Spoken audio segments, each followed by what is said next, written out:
ఆంధ్రప్రదేశ్లో భూముల క్రమబద్ధీకరణకు విధి విధానాలు ఖరారు చేసింది ప్రభుత్వం. ల్యాండ్ రెగ్యులరైజేషన్ స్కీమ్ 2025 పేరుతో ఈ మేరకు ఉత్తర్వులు జారీ చేసింది.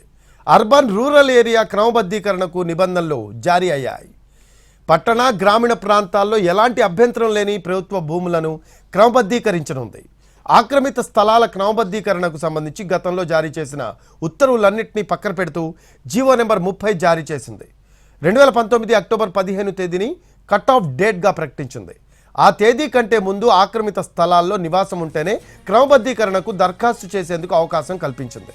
మాస్టర్ ప్లాన్, జోనల్ ప్లాన్లో నిర్దేశిత స్థలాలు, లేఅవుట్లు, కాలువలు, నదీ ప్రవాహ గట్లు, ఇతర జలవనరులకు సంబంధించి స్థలాల్లో క్రమబద్ధీకరణ సాధ్యం కాదని స్పష్టం చేసింది సర్కార్.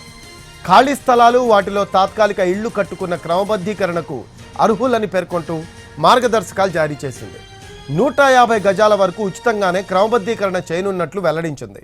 301 గజాల కంటే ఎక్కువ భూమి ఆక్రమణలో ఉంటే సాధారణ రిజిస్ట్రేషన్ విలువలతోనే క్రమబద్ధీకరణ చేసేందుకు అవకాశం ఉంది.